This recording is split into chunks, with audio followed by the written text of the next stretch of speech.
नमस्कार, primes TV देख रहे हैं आप। आपके साथ मैं हूं पूनम। चलिए रुक करते हैं खबरों का।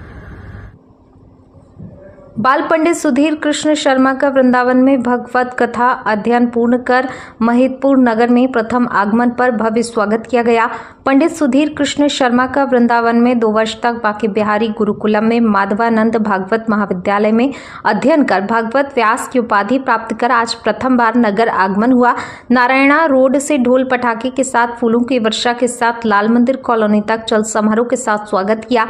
इस अवसर पर समाज सेवी गौतम, एडवोकेट भगवान सिंह पवार, भीमाखेड़ा सरपंच राजेश माली, पूर्व पार्षद संजय जोशी, पूर्व पार्षद एवं पूर्व मंडल अध्यक्ष महेश जोशी, बबलू जोशी, अनुराग चोपड़ा, अध्यापक दयाराम परमार, डॉक्टर सुरेश मालवीय, बंटी परमार, अर्पित जी नासकावाले, प्रवीण उथरा, आचार्य सत्यनारायण जी शर्मा, मुन्ना जी जोशी, रवि मीणा, प्रहलाद कुदिया, संतोष जी मंडीवाल, सुनील जोशी, अंकित पोरवाल एवं परिवारजन की उपस्थिति में स्वागत कार्यक्रम संपन्न हुआ।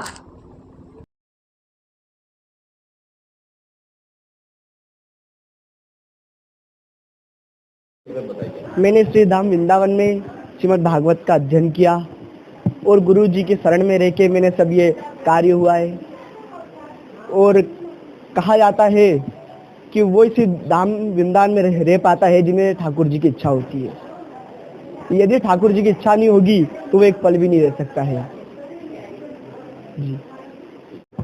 महिदपुर विधानसभा के एक नवयुवक भागवताचार्य बने हैं।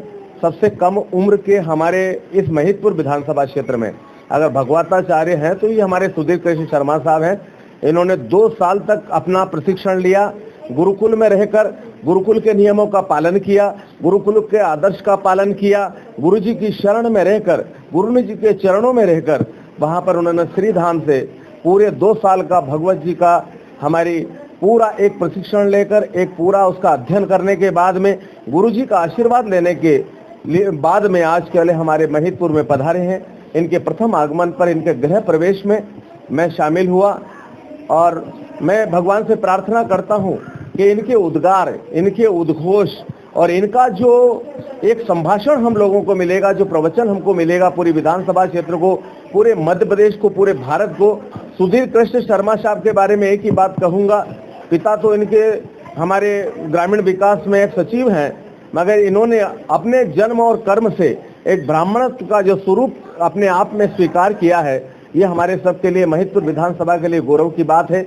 मैं इनके चरणों में नमन करता हूँ, श्री लड्डू गोपाल जी के भी चरणों में नमन करता हूँ।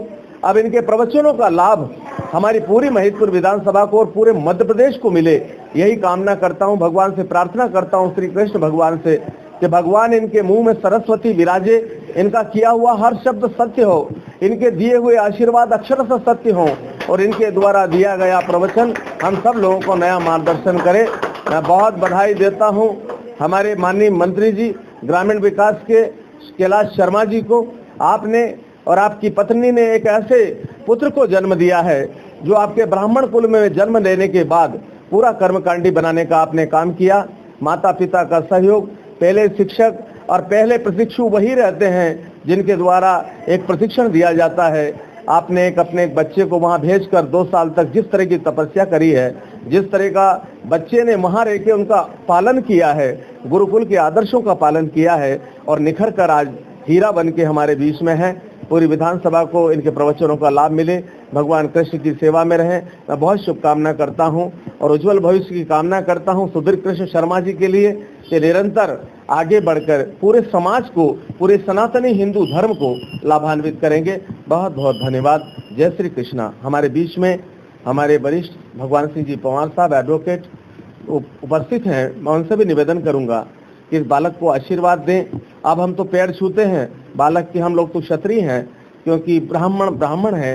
ब्राह्मण का बच्चा भी अगर 5 साल का है तो उसका पैर छूना हमारा धर्म है। तो मैं दादा भाई हुकुम को निवेदन करूंगा कि 2 शब्द आइयो बेटा। आज वृंदावन धाम से पधारे गुरुजी अपना भागवताचार्य का कोर्स पूरा करके और आज हमारे महिदपुर में पधारे हैं। मैं वास्तव में आपके साथ में लड्डू गोपाल जी हैं, उनको प्रणाम करता हूं, नमन करता हूं और आपको भी नमन करता हूं। वास्तव में एक श्रेष्ठ कार्य करके आप यहाँ पर आए हैं। अभी आपको संतत्व तो प्राप्त हो गया है, और संत वास्तव में कहा जाता है कि जब बसंत आता है वो प्रकृति सुधर जाती है, और जब संत आते हैं वो संस्कृति सुधर जाती है। तो आप वास्तव में यहाँ पर जो भी आप प्रवचन देंगे, कथा करेंगे, जिस प्रकार से गंगा नदी गंगोत्री से निकलती है और उस पानी को पीने में मजा आता है, और आपके मुख से जो अमृतवाणी निकलेगी उसको सुन करके जीने में मजा आएगा। ऐसा आप हमारे क्षेत्र में जिस प्रकार से घर में कई प्रकार की दौलत हो, कप बच्ची का सेट हो, सोफा सेट हो, टीवी सेट हो, डायमंड सेट हो, लेकिन जिस व्यक्ति का माइंड सेट नहीं हो तो वो किसी काम का नहीं है। तो आप लोगों के माइंड सेट करने का भी काम करेंगे। मैं आज के इस अवसर पर आपके पूरे परिवार को, आपकी माता पिता को, जिन्होंने जहाँ पर आप दादाजी भी यहाँ पर हैं, दादाजी ने और आपके माता पिता ने आपको इस योग्य बनाया, और आपने इतना कष्ट उठा करके और वहाँ पर जो सीखा है उस सबको यहाँ पर लोगों को बताएं और जीवन जीने की कला सिखाएं। और वास्तव में लोग स्वर्ग में जाने की इच्छा करते हैं, लेकिन घरों को ही स्वर्ग बनाएं, इसी भावना के साथ। जय हिंद।